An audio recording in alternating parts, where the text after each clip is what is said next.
Efficiency बेहतर बनाने और कैपेसिटी बढ़ाने के लिए भारत सरकार ने ये डिसाइड किया कि हर स्टेट में सिर्फ एक ग्रामीण बैंक होगा।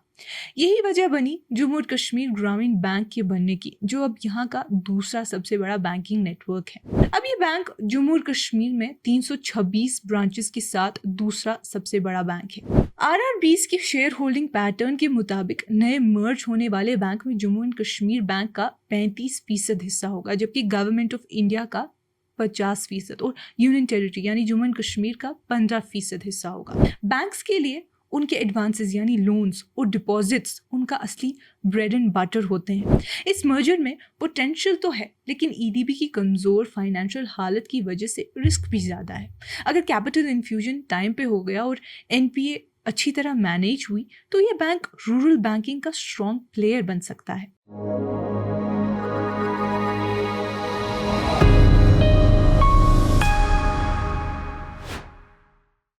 ये कश्मीर रिपोर्ट है। आप सब नाजरीन का खुशामदीद। मैं हूँ आपकी मेज़बान उमायमा ऋषि। नाजरीन, मरकज़ी हुकूमत के डायरेक्टिव के मुताबिक कि अब हर स्टेट और यूनियन टेरिटरी में सिर्फ एक रूरल बैंक होगा, इस फैसले के बाद जम्मू और कश्मीर में एक नया फाइनेंशियल इदारा बना है, जम्मू एंड कश्मीर ग्रामीण बैंक। ये नया बैंक हालांकि कुछ कमज़ोर और मुश्किल एसेट्स का बोझ लेकर बना है, लेकिन इसका ब्रांच नेटवर्क काफ़ी बड़ा है, जो इसे जम्मू और कश्मीर का दूसरा सबसे बड़ा बैंक बनाता है। बैंकों का आपस में मिलना यानी एक्विजिशन और मर्जर बैंकिंग सेक्टर का एक आम प्रोसेस है। एफिशिएंसी बेहतर बनाने और कैपेसिटी बढ़ाने के लिए भारत सरकार ने ये डिसाइड किया कि हर स्टेट में सिर्फ एक ग्रामीण बैंक होगा। यही वजह बनी जम्मू और कश्मीर ग्रामीण बैंक के बनने की, जो अब यहाँ का दूसरा सबसे बड़ा बैंकिंग नेटवर्क है। ग्रामीण बैंक रीऑर्गेनाइजेशन प्रोसेस का दूसरा नतीजा है। 2010 में भी गवर्नमेंट ऑफ इंडिया ने जम्मू एंड कश्मीर बैंक यानी जेके बैंक को कहा था कि दो rural banks Jammu rural bank जेआरबी और कम्बराज रूरल बैंक केआरबी को मिलकर एक नया बैंक बनाया जाए, जिसका नाम रखा गया जेके ग्रामीण बैंक। लगभग 15 साल बाद गवर्नमेंट ने जम्मू एंड कश्मीर बैंक को फिर से कहा कि जेके ग्रामीण बैंक को स्टेट बैंक ऑफ इंडिया के अंडर चलने वाली इलाकाई देहाती बैंक के साथ मिला दिया जाए।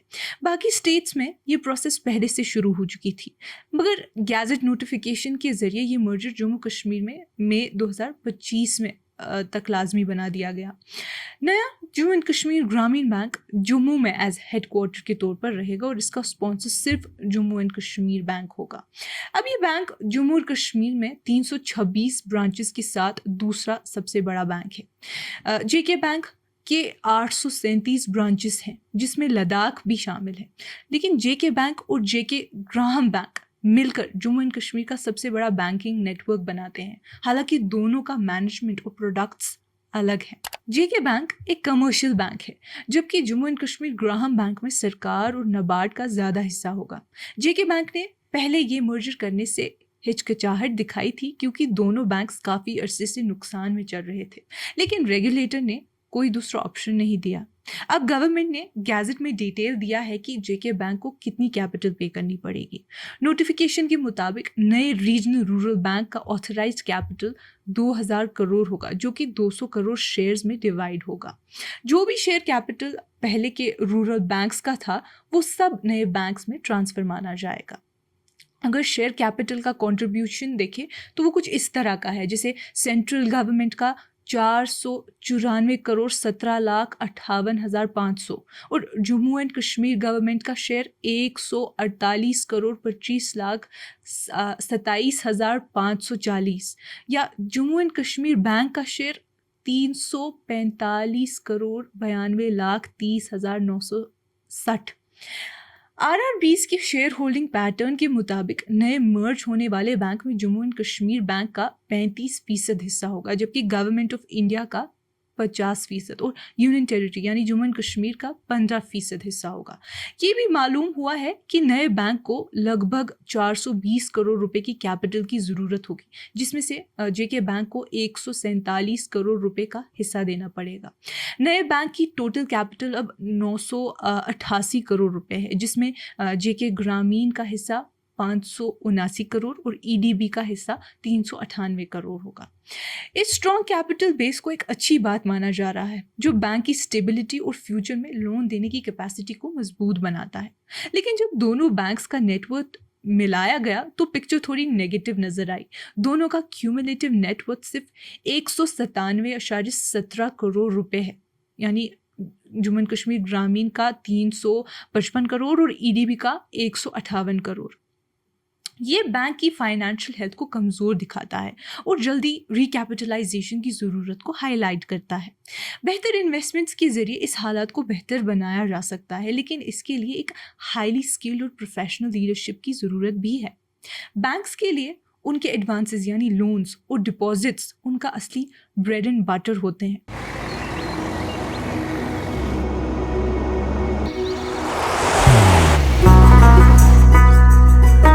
मोहब्बत वही जो दिल से हो, इबादत वही जो दिल से हो, दुआ वही जो दिल से निकल आए, बात वही जो दिल से कही जाए, दोस्त वही पक्का जो दिल से साथ निभाए, रिश्ता वही बेजोड़ जो दिल से जोड़ा जाए। दिल से ही तो होते हैं इरादे चट्टान से, दिल से ही तो बनते हैं घर खाली मकान से। दिल से बनी हर चीज पुश्तों तक चलती है, इसलिए खैबर सीमेंट का जर्रा जर्रा दिल से बना है, ताकि आप जो कुछ भी बनाएं दिल से बनाएं। खैबर सीमेंट, दिल से बनाओ। दोनों बैंक्स की डिपॉजिट्स काफ़ी ठीक हैं। कासा रेशियो 43.70% है, जो लो कॉस्ट फंडिंग के लिए स्टेबल माना जाता है। दोनों बैंक्स का जॉइंट डिपॉजिट बेस 7,812 करोड़ है। दोनों बैंक्स के एडवांसेस मिलकर 4,992 करोड़ हैं, यानी जेके ग्रामीण के 4,150 और ईडीबी के 841 करोड़। इसमें भी JK bank sponsored Jammu and Kashmir Gramin bank का लोन पोर्टफोलियो काफ़ी बड़ा है। मर्जर से लोन देने का एरिया बढ़ गया है, लेकिन ईडीबी का जीएनपीए यानी ग्रॉस नॉन परफॉर्मिंग एसेट्स 9.79% होने की वजह से एसेट क्वालिटी पर सवाल उठ रहे हैं, जबकि जेके ग्रामीण का जीएनपीए 3.80% था। एसेट क्वालिटी काफ़ी बेहतर नहीं है। मर्जर से पहले जेके ग्रामीण की एसेट क्वालिटी ईडीबी से 3 गुना बेहतर थी, लेकिन ईडीबी की पोर क्वालिटी ने नए बैंक के ओवरऑल जीएनपीए को ख़राब कर दिया है। एक्सपर्ट्स का कहना है कि नए बैंक को लोन रिकवरी और स्ट्रिक्ट क्रेडिट नॉर्म्स पर ध्यान देना होगा। हालांकि नेट एनपीए यानी नॉन परफॉर्मिंग एसेट्स अभी भी मैनेजेबल माना जा रहा है। ये 1.65% है, यानी जेके ग्रामीण का 1.25% और ईडीबी का 4.1%। बैंकिंग इनसाइडर्स कह रहे हैं कि ये अभी ठीक है, लेकिन अगर सही तवज्जो नहीं दी गई तो बिगड़ सकता है। इसे नज़र रखना ज़रूरी है। दोनों बैंक्स लॉस में चल रहे थे, लेकिन ईडीबी का नुकसान जेके ग्रामीण से दुगना ज़्यादा है। नए मर्ज होने वाले बैंक का टोटल लॉस अब 782.81 करोड़ है, यानी जेके ग्रामीण का 225.49 करोड़ और ईडीबी का 557 करोड़। ये काफ़ी भारी बोझ है और मर्जर की कामयाबी इसी बात पर डिपेंड करेगी कि ये नुकसान या तो प्रॉफिट के ज़रिए या राइट्स ऑफ के ज़रिए कवर हो सके। ये नुकसान कैपिटल एडिक्वेसी रेशियो CRAR से डायरेक्ट लिंक्ड है, जो अब सिर्फ 4.66% है, यानी जेके ग्रामीण का 9.35% और ईडीबी का 8.24%। ये रेशियो बहुत ही कम है, जबकि रेगुलेटरी रिक्वायरमेंट 9% होती है। एक्सपर्ट्स कहते हैं कि ये एक रेड फ्लैग है, जिसका सबब शायद ईडीबी के पुराने नुकसान है। नए बैंक को शायद जेके बैंक या सरकार की तुरंत रिकैपिटलाइजेशन की ज़रूरत पड़े। दिलचस्प बात यह है कि ईडीबी के सिर्फ 110 ब्रांचेस ने इतना ज़्यादा नुकसान दिया, जबकि ग्रामीण के पास 216 ब्रांचेस थी। हर ईडीबी ब्रांच ने एवरेज 5 करोड़ से ज़्यादा का नुकसान दिया, जबकि ग्रामीण के लिए ये सिर्फ 1 करोड़ के आसपास था। मर्जर के बाद दोनों बैंक्स का कंबाइंड ब्रांच नेटवर्क 326 ब्रांचेस का हो गया है। स्टाफ स्ट्रेंथ भी अब 1545 हो गई है। लॉसेस अपनी जगह, लेकिन पोस्ट मर्जर बैंक का बैलेंस शीट लगभग 9,800 करोड़ का है, जो काफ़ी इम्प्रेसिव है। कासा रेशियो भी स्टेबल है, लेकिन CRAR यानी जो 4% से ज़्यादा है होने की वजह से स्पॉन्सर और स्टेक होल्डर्स को इमीडिएट कैपिटल इन्फ्यूजन करना होगा। RRBs में सरकार का 50% हिस्सा होता है, बाकी का स्पॉन्सर बैंक और स्टेट गवर्नमेंट के पास होता है। जब तक EDB के पुराने मसले रिजॉल्व नहीं किए जाते, नए बैंक का सिस्टम स्ट्रगल करता रहेगा। जल्दी से लोन रिकवरी ड्राइव और राइट्स ऑफ की ज़रूरत है ताकि बैलेंस शीट साफ हो सके। इस मर्जर में पोटेंशियल तो है, लेकिन EDB की कमज़ोर फाइनेंशियल हालत की वजह से रिस्क भी ज़्यादा है। अगर कैपिटल इन्फ्यूजन टाइम पे हो गया और NPA अच्छी तरह मैनेज हुई तो ये बैंक रूरल बैंकिंग का स्ट्रॉन्ग प्लेयर बन सकता है। नए रूल्स के मुताबिक बैंक का लीडरशिप स्पॉन्सर बैंक से आएगा। बोर्ड ऑफ डायरेक्टर्स में JK बैंक, NABARD और जम्मू एंड कश्मीर गवर्नमेंट के प्रोफेशनल्स होंगे, लेकिन इंसाइडर्स का कहना है कि सेकेंड लाइन मैनेजमेंट को बेटर बनाना होगा, एडजस्ट करना होगा और नए लेवल तक ले जाना होगा। एक सीनियर बैंकर ने हमसे इस सिलसिले में कहा कि RRBs 1975 के बाद इसलिए बनाए गए थे कि रूरल एरियाज की क्रेडिट को पूरा कर सकें, लेकिन वक्त के साथ ये बैंक्स कमर्शियल बैंक्स जैसे हो गए हैं। फिनाकल सिस्टम यूज़ करते हैं, ATMs हैं, कार लोन्स भी देते हैं। अभी बिल्कुल JK बैंक या SBI जैसे ऑपरेट करते हैं। नए बैंक के पास 19 प्योर अर्बन और 44 सब अर्बन ब्रांचेस हैं। स्केड्यूल्ड या कमर्शियल बैंक्स के मुकाबले में RRBs को सरकारी मदद मिलती है कैपिटल इन्फ्यूजन के ज़रिए। 2021 से 22 में सरकार ने RRBs में 10,890 करोड़ का कैपिटल डाला, जो 1975 से लेकर पहली बार 8,393 करोड़ से की टोटल से ज़्यादा था। एक बैंकर ने हमसे इस सिलसिले में कहा कि हम एक नए कैपिटल इन्फ्यूजन की उम्मीद कर रहे हैं, जो one state one RRB initiative के तहत नई एंटिटीज़ के लिए होगा। जम्मू और कश्मीर में बाकी मुल्क के मुकाबले में अर्बन एरियाज नहीं बल्कि रूरल पेरिफेरी इकोनॉमी को चला रही है।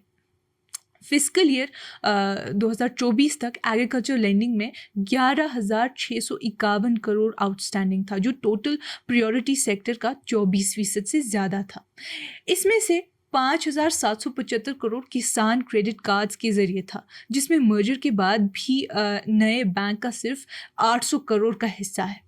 कश्मीर के रूरल एरियाज़ में नई गाड़ियों, कमर्शियल और पर्सनल की डिमांड बढ़ गई है। ग्रोवर्स मैकेनाइज्ड फार्मिंग की तरफ जा रहे हैं, जो नए टूल्स और पोस्ट हार्वेस्ट इंफ्रास्ट्रक्चर में इन्वेस्टमेंट का डिमांड क्रिएट करता है। यहीं से बैंक के लिए प्रॉफिट निकल सकता है। एक इंसाइडर ने हमें इस मुतालिक बताया कि JK बैंक को ये पसंद नहीं आया जो हुआ, लेकिन उन्हें इसमें छुपी हुई अपॉर्चुनिटी देखनी चाहिए। सिर्फ प्रोडक्ट बास्केट को रीब्रांड करके और ऑपरेशंस को ठीक से ऑर्गेनाइज करके ये उनके लिए एक बड़ा फ़ायदा साबित हो सकता है। बैंकिंग सेक्टर में ऐसा लगता है कि RRBs का आखिरी नतीजा ये होगा कि ये स्पॉन्सर बैंक्स में ही मिल जाएंगे। जम्मू एंड कश्मीर को ये याद रखना चाहिए और अपने नेटवर्क को उसी तरह तैयार करना चाहिए। शायद इसमें कुछ साल लगे, लेकिन ये होगा ज़रूर। नाज़रीन, आज की इस कश्मीर रिपोर्ट में इतना ही। मज़ीद मालूमात के लिए बने रहिए कश्मीर लाइव के साथ।